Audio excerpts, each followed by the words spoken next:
नमस्कार दोस्तों। Welcome to Be Natural Farm. आज हम एक गुड़गांव के 102 सेक्टर में आए हैं और यहाँ पे हम एक डोरसेटा बीज का एक बहुत बड़ा हाइव लगा हुआ है यहाँ पे। और ये जो रेजिडेंट्स हैं यहाँ पे इनके बहुत क्लोज ये हाइव रहा है और इस हाइव ने बहुत बड़ा साइज बना लिया है अपना। तो हम इस हाइव को रेस्क्यू करने के लिए आए हुए हैं। तो हमने एपिस मेलिफेरा बी से तो कमर्शियल बी कीपिंग हम करते ही हैं, लेकिन डोरसेटा के साथ हमारा इंटरेक्शन कुछ नया है। उसके बिहेवियर को देखेंगे तो हम जो एपिस मेलिफेरा है उससे थोड़ा सा डिफरेंट इसका बिहेवियर रहता है। तो ये वाइल्ड है, तो इनको हम बॉक्स के अंदर नहीं रख सकते जैसे हम अपनी एपिस मेलिफेरा बीज को रखते हैं, बट स्टिल हम इसको रेस्क्यू करेंगे। तो यहाँ से इस पूरे छत्ते को हम ट्रैप करके और फिर हम इसे जंगल में लेके जाएंगे और वहाँ पे इन्हें हाइव बनाने के लिए जगह देंगे। तो जहाँ पे ह्यूमंस रहते हैं वहाँ पे बीज को भी बचाना है और ह्यूमंस की रेजिडेंस कॉलोनी को और इनकी कॉलोनी में थोड़ा सा डिस्टेंस भी क्रिएट करना है।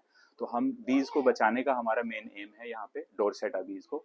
तो मैं आपको हाइव दिखा देता हूँ। ये हाइव का साइज आप देखेंगे कितना बड़ा हाइव है। ये हाइव है, ये 15th फ्लोर पे ये टावर बना है। तो अक्सर ये डोरसेटा बीज टॉप फ्लोर पे हाइव बना लेती हैं जब कोई यहाँ पे ऑक्यूपेंसी टॉप फ्लोर की जब नहीं होती है, तो ये इस तरह के हाइव्स बन जाते हैं रेजिडेंशियल कॉलोनी में। तो वैसे अगर देखा जाए तो ये गुड़गांव का जो एरिया है 102 103 सेक्टर का, तो ये एरिया पहले इन जंगली जानवरों के लिए, इंसेक्ट्स के लिए था, लेकिन अब ह्यूमंस ने अपना रेजिडेंस प्लान कर लिया है। तो यहाँ पे देखिए कितनी हाई राइज बिल्डिंग बन गई है। तो अब इस कंस्ट्रक्शन में और इनका जो मेमोरी है उस मेमोरी के बीच में ये क्लैशेज हैं। तो एक ही तरीका है इनको रेस्क्यू किया जाए। तो अभी तक कुछ लोग ऐसी जगहों से इन बीज को एक तरह से पेस्ट कंट्रोल को बुला करके और इनको किया जाता है, इनको भगाया जाता है, लेकिन वो तरीका सही नहीं है। एक तरफ हम कहते हैं कि बीज को बचाना है और दूसरी तरफ हम इनको मारने पे तुलते हैं जस्ट बिकॉज हम हमारे साथ ये इनका इंटरेक्शन सेफ नहीं फील होता।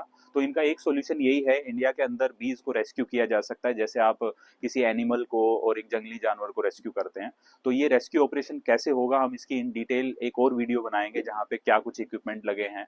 तो हम इनको अभी एक नेट के अंदर ट्रैप करेंगे बहुत सेफली। तो यहाँ पे हनी का एक्सट्रैक्शन नहीं होगा, यहाँ पे टारगेट है इन्हें ट्रैप करके और जंगल के एरिया में ले जा करके इनको छोड़ना है ताकि अपना हाइव बना सकें और अपने आप को सर्वाइव कर सकें।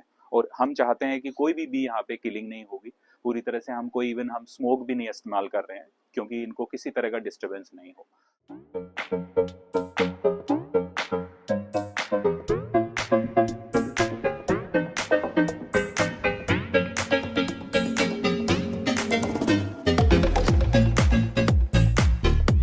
सूट की ज़रूरत इसलिए है कि इनका जो स्टिंग है वो 3 mm साइज़ का इसका स्टिंग होता है जो कि नॉर्मल क्लोथ्स को क्रॉस कर देता है। तो कुछ बीज हमें यहाँ पे हल्का सा स्टिंग करेंगी भी, तो